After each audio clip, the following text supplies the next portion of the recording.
के भलीकार कंदासी रंगन भरी शाम में इमरान साजन असर सगत स्टूडियो में मौजूद आहिन लाई ज़बरदस्त गपशप उन्हनि सां हली रही है। अच्छा, आप मुझे ये बताइए कि एक आर्टिस्ट के लिए एजुकेशन कितनी ज़रूरी है?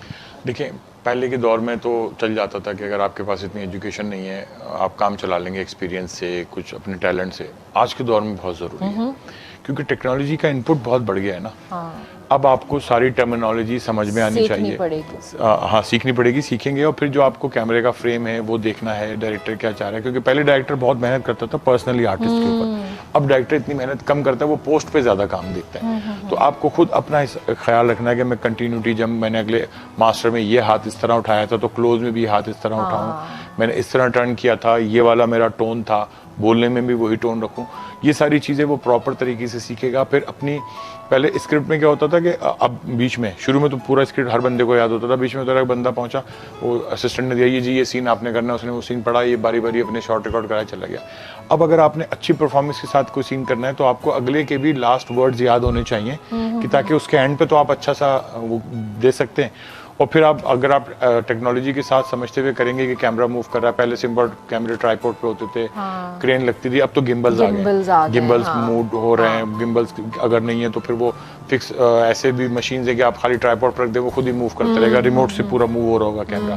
तो ये सारी चीज़ों के साथ आप फेमिलियर होंगे, अटैच होंगे, समझ रहे होंगे तो बहुत अच्छे तरीके से परफॉर्म कर सकते हैं। अब यही सिंगर, पहले हम म्यूज़िक को बुलाते थे सिंगर को, उसको पहले बड़ी रिहर्सल्स कराते थे, याद कराते थे, फिर वो पढ़ रहा होता था तो या गा रहा होता था, तो बहुत सारे ऐसे प्रॉब्लम होते थे जो फेस करता था। अगर अब आप समझता है, हम बाज़ दफ़ा वॉइस ओवर करते हैं, सिंगर या रिकॉर्ड करते हैं तो कुछ एक आध वर्ड गलत होता है, हम व्हाट्सएप पे मंगवा लेते हैं और फिर उसको वहाँ पे सही कर लेते हैं।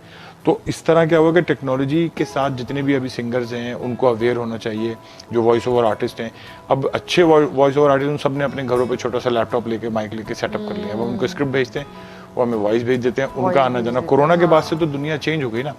अब देखें, कोरोना के बाद से हम ये सोच भी नहीं सकते थे कोरोना से पहले कि कभी कोई पढ़ाई ऑनलाइन होती है। जबकि कुछ एक चैनल वाले पकड़े गए थे, उनका था कि जी ऑनलाइन डिग्री देते हैं, तो बड़ा मजाक उड़ाया गया था। लेकिन पाकिस्तान में कोई कॉन्सेप्ट नहीं था ऑनलाइन का। मैं उस वक्त ग्रीनिच यूनिवर्सिटी में म्यूजिक पढ़ाता था, मास्टर्स को, एमए जर्नलिज्म मास कॉम को।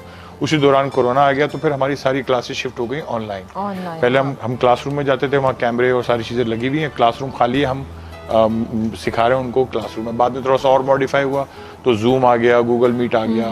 तो फिर हम अपने कहीं, मैं ऑफिस जा रहा हूँ तो मैंने मोबाइल में जूम लगाया, मोबाइल में गाड़ी चलाते हुए कैमरा रखा और मैं ऐसे क्लास ले रहा हूँ। फिर बच्चों के लिए आसानी हो गई, वो बैठे हुए हैं, लेटे हुए हैं, कहीं से भी क्लास ले रहे हैं। तो ये कॉन्सेप्ट कोरोना ने आके चेंज कर दिया। रेस्टोरेंट बंद हो गए, शादी हाल बंद हो गए, ट्रेवल एजेंसीज बंद हो गई, उसके बाद दोबारा खुल गई। लेकिन तो क्या उसके बाद जॉब्स कम हुई या बढ़ गई? बढ़ गई। आईटी के जो लोग फारिग थे वो, उनके पास टाइम नहीं है। जो वेबसाइट वाले लोग थे वो बिजी हो गए, इतने सोशल मीडिया प्लेटफॉर्म्स आ गए, इतने सारे बिजनेस जनरेट हो गए कि बहुत ज़्यादा हिट हो गए। लेकिन फिर भी हमारी जो एक जनरेशन है वो मायूस नजर आती है, इतनी सारी अपॉर्चुनिटीज होने के बावजूद भी। वो कहते हैं कि we don't have jobs, we have degrees but we don't have jobs. ये कलमिया है। एक्चुअल है ऐसा नहीं कि यहाँ पे बहुत ज़्यादा बुरे हालात हो, बिल्कुल भी ऐसा नहीं है। अगर हम अफ्रीका के ममालिक देखें तो वहाँ खाने पीने को भी नहीं है। एक मोबाइल एक गली में किसी एक के पास होता है, उसके चार्जिंग के लिए उसके पास पैसे अलग होते हैं। वो सुबह उठते हैं तो उनके जहन में सिर्फ होता है कि हमने शाम में क्या खाना है, दोपहर का नहीं, सुबह खा लिया, अब शाम में क्या खा के सोएंगे। अल्लाह का शुक्र है, हमारा भी मुल्क बहुत अच्छा है, पॉजिटिव। मैं तो कभी नहीं सोचता कि मैं बाहर जाके शिफ्ट हूँ। अगर जाता हूँ, मैं बहुत टूर करता हूँ तो घूमने जाता हूँ, कॉन्सर्ट करने जाता हूँ, शो करने जाता हूँ। हमारे यहाँ मायूसी फैला दी गई है, और मायूस होना और मायूसी की कैफियत होना अलग चीज़ है। इतनी ज़्यादा प्रॉब्लम है नहीं जितनी इसको क्रिएट कर दी गई है। अब मिसाल के तौर पे आप और मैं, हम रात के किसी पहर भी कराची में घूमते हैं ना, आज़ादाना घूमते हैं, आते जाते हैं। लेकिन आप बाहर मुल्क में जाए तो लोग बोलते हो वो कराची में रहते हो, वहाँ तो लोग जिंदा नहीं रहते, वहाँ तो मर जाते हैं, वहाँ तो इतना क्राइम है, इतना स्ट्रीट है। जबकि हम जनरल लाइफ में देखते हैं ऐसा कुछ नहीं है, परसू ज़्यादा किया जाता है, फैलाया जाता है। अब जो नौजवान शिकायत कर रहा है ना कि हमारे पास काम नहीं है, तो वो अगर अपने आप को अपना मुहासबा करे कि अगर उसका 1000 लोगों के इंटरव्यू में 50 लोगों में उसका नाम आता है, उसको जॉब नहीं मिलती, ऐसा हो नहीं सकता। ज़रूर उसने या तो अपने अंदर इतना टैलेंट पैदा नहीं किया जो उसको नुमाया करे, अलग से लेकर आए। आप अभी जो लोग बोलते हैं कि हमें जॉब्स नहीं मिल रही, अगर उनकी इंग्लिश अच्छी है, उनकी राइटिंग अच्छी है, उनकी बात करना अच्छी है, आप मुझे दें, मैं उनकी लाख रुपए तक की जॉब लगवाता हूँ। एक नहीं, आप 1000 बंदा दें, 1000 बंदा, मैं 100-10 की बात नहीं कर रहा, आप पढ़े लिखे नौजवान लड़के लड़कियां 20 साल से लेकर 40 साल तक के मुझे दें, जिनकी इंग्लिश टाइपिंग अच्छी हो, उनकी आवाज़ बात करने में अच्छी हो, मैं उनकी जॉब लगवाऊंगा 1 लाख रुपए के आसपास, और बल्कि कॉल वालों की तो 1 लाख से भी ऊपर होगी। सारी अपॉर्चुनिटीज हैं, आप अपने आप को अहल तो बनाएं।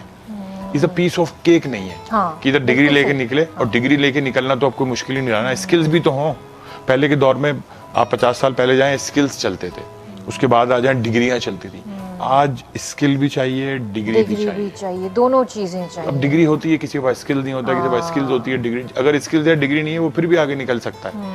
इसके बाद डिग्री है स्किल नहीं है, वो वक्ती तौर पे अपॉइंट हो जाएगा, डिग्री देखते हुए with in a month 2 month वो फारिग हो जाएगा, स्किल्स ही नहीं है। तो आप अपने स्किल्स पैदा करें, डिग्री पैदा करें। मैं आपको जितने सारे अपॉर्चुनिटीज हैं जॉब की यहाँ मिल सकती हैं, आपके अंदर मेहनत करने का जज्बा तो। आप देखें पाकिस्तान में सबसे ज्यादा ऑनलाइन सर्च करने में क्या आता है, how to make money without work.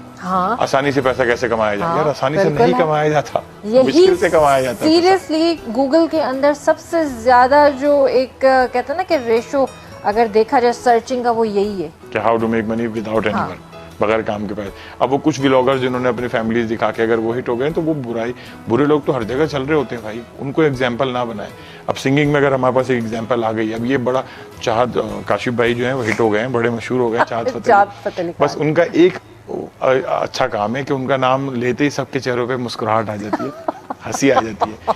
Entertain करने में जवाब नहीं। अगर आपको एंटरटेन होना है ना, आप काशिफ यानी चाहत फतेह अली को बुला लें, 1 घंटे का आधे घंटे की उनकी एंट्री देखें, आप हंस के पागल हो जाएंगे। और आपको पता है लाफिंग थेरापी कितनी जरूरी हो, कितनी फायदेमंद होती है। आपको दुनिया की सारी टेंशन और आप प्रॉब्लम भूल जाएंगे हंस के, और वो आधे घंटे की एंटरटेन। आपको किसी कॉमेडियन को, किसी डांसर को, किसी किसी की सिंगर को बुलाने की जरूरत नहीं। 4 गाने सुन लिया आपने फतेह जी, देखे लक देखे उस बंदे। शायरी भी क्या है, शायरी कुछ नहीं होती, 2 लाइनें। अभी जैसे वो था ना, मुझे प्यार हुआ था, जो कहानी सुनो जो था, अब उन्होंने उसकी शायरी बनाई, मुझे प्यार हुआ, मुझे लव हुआ, मुझे लव हुआ, मुझे प्यार हुआ, बस ये शायरी। ये जो डंडा है इसमें झंडा है, ये शायरी, वो 2 लाइनें। तो ये एंटरटेनमेंट की हद तक सही है, लेकिन एक जगह नुकसान पहुंचाएगा ये चीज़ हमको, कि बहुत सारे फिर जो यंग जनरेशन के बच्चे ऐसे भी होंगे जिनको अच्छे बुरे का नहीं पता, वो बनना चाहेंगे और वो बगैर मेहनत के सिंगर बनना चाहेंगे। उनको कहेंगे यार वो भी तो हिट हो गया, ना सुर है, ना ताल है, ना लय है, ना एक्सप्रेशन है, ना फीलिंग है, ना शायरी है, कुछ भी नहीं है। तो हम भी ऐसे करके हिट हो जाते हैं। वो फिर ये इस मामले में थोड़ा सा एक डायलेमा है कि वो नेगेटिविटी भी जाएगा। वैसे एंटरटेनमेंट होने के लिए सही है। इससे पहले एक था, आपको याद होगा, 1 pound fish, 2 pound fish, 1 pound fish, 2 pound fish. हाँ, वो फिश बेच रहा था, उसका किसी ने वीडियो बना के डाला, वो WB वार्नर ब्रदर्स ने उसका वीडियो कर लिया, वो हिट हो गया पूरी दुनिया में। पाकिस्तान में भी PTCL के वो एड में काम किया, बहुत सारे एड में काम किया, लेकिन वो समझदार था, उसको पता था कि यार मेरा डोमेन गाना नहीं है। मैं तो ऐसी गाता हूँ, बेचते हैं गाना गा के, आवाज लगा के बहुत सारे बेच रहे होते हैं। मैं सऊदी अरब गया हूँ, पानी बच्चे बेच रहे होते हैं, आवाज़ लगा के, वहाँ से मैंने एक ट्यून पकड़ी, मोया बारे मोया, तो उस पर सलीम भाई का गाना बनाया था, दिल मन जा दिल, वो मैंने फिर एक गाना उस पर। तो वो ट्यून्स आपको मिल रही होती हैं, तो वो इस तरह सेल करता था फिश, लेकिन उसने अपना डोमेन पहचाना, हिट हुआ, उसने थोड़ा पैसे बनाया, उसके बाद बैठ गया। वैसे आपको तो ये बड़ा फायदा है, आप कहीं भी ट्रैवल करें, कहीं भी जाएं, आपको तो धुनें मिल ही जाती है। भाई धुन मिल जाती है, आइडिया मिल जाते हैं। कुछ बाज़ दफ़ा हम जाते हैं, एक छोटा सा बैंड बजा रहा है, वो बजाते बजाते किसी कीबोर्डिस्ट ने एक बड़ी ज़बरदस्त चीज़ लगाई और फिर वो हटा ली, उसको वो समझ रहा था गलत है, बुरी, उसको नहीं पता कि ये क्या चीज़ है। मैं सुना, मैं गया उसके बाद, ये क्या लगाया बेटा? उसने कहा सर ये तो अच्छा। मैंने कहा भाई यही तो अच्छा है, लगाओ। फिर लगा के मैंने कहा अच्छा गुड। फिर मैंने उसको आगे यूटिलाइज किया, मैंने बहुत टाइट उसमें यूज़ किया टैलेंट में। तो असल चीज़ ये नहीं है कौन, हज़रत अली का कॉल है ना कि ये मत देखो कौन कह रहा है, ये देखो क्या कह रहा है। तो आप अपने काम की चीज, अपने मतलब की सीखने का अमल जारी रखेंगे तो आपको मिलती रहेगी। सही। और फिर आप खुश भी रहेंगे। और देखिए मौला अली का खूबसूरत कॉल है कि खुशनसीब वो नहीं है जिसका नसीब अच्छा है, खुशनसीब वो है जो अपने नसीब पर खुश है। सही बात। जिसको जितना मिला उसमें खुश है, ठीक है अल्लाह ताला ये बेस्ट था मेरे लिए, ये वाला नहीं हो रहा काम, कोई बात नहीं, हो जाएगा। सही बात। तो आप ये वाली कैफियत रखेंगे तो आपके बुरे काम भी अच्छे हो जाएंगे। सही बात है। अच्छा, जैसे अदनान समी खान साहब बहुत बड़े कंपोजर, सिंगर, पाकिस्तान छोड़ के बस गए जाकर इंडिया में, तो वो खैर उनकी अपनी मर्जी है, जो मर्जी है, उनका बैकग्राउंड बहुत डिफरेंट है, हम उस बात पर नहीं जाएंगे। लेकिन अगर आपको एक अपॉर्चुनिटी मिलती है कि आप किसी मुल्क में जाएं, आप वहाँ रहें, कुछ टाइम रहें, या अपना म्यूजिक फन जो भी XYZ, तो आप कौन सी कंट्री चूज करना चाहेंगे? देखिए मुझे ये पहले 2-3 दफ़ा, बहुत पहले 20-25 साल पहले मिल चुका है चांस कि मैं पाकिस्तान छोड़ के और कहीं और शिफ्ट आऊँ। 2 दफ़ा मुझे बहुत प्रॉपर चांस मिला, लेकिन हमारे अंदर कुछ ज़्यादा पेट्रियोटिज्म है और फिर हम सोचते हैं यार हमें दिया भी तो इसी मुल्क ने है ना सब कुछ। तो मैंने वो 2 बार पूरी तरह रिफ्यूज़ कर दिया। मुझे इंडिया से भी कभी रिग्रेट हुआ? हुई रेग्रेट तो ऐसा नहीं हुआ, लेकिन अब ये सोच तो हो गई है कि यार मुझे ट्रैवलिंग का बहुत शौक है ना। अभी मैं जापान होकर आया हूँ, उससे पहले कोरिया गया था, मैं घूमता रहता हूँ पूरी दुनिया। तो उस पॉइंट ऑफ व्यू से थोड़ा सा अब ये होता है कि यार पाकिस्तानी पासपोर्ट पे वीज़े प्रॉब्लम होते हैं हमें। हाँ। चाहे कितनी भी आपका स्ट्रॉन्ग ट्रैवल हिस्ट्री, मेरी ट्रैवल हिस्ट्री बहुत स्ट्रॉन्ग है, लेकिन कहीं ना कहीं मसले होते हैं। तो उस पॉइंट ऑफ व्यू से मैं सोचता हूँ कि यार एक ड्यूल नेशनलिटी ऐसे मुल्क की हो जाए जिसपे हम ट्रैवल कर सकें सब जगह। देखिए अगर कोई भी शख्स कहीं भी जाके सेटल हो जाता है, सेटल होने के बाद एट दी एंड वो सोचता तो यही है कि यार अपने मुल्क में चल के एंड वहाँ गुजारा जाए। तो जब आखिर में यहीं आना है भाई, तो फिर शुरू से यहीं रह लो ना। बीच में हाँ घूमने फिरने जाओ, घूमो फिरो, रहो महीने 2 महीने 6 महीने, इधर रहो उधर रहो, काम भी करो।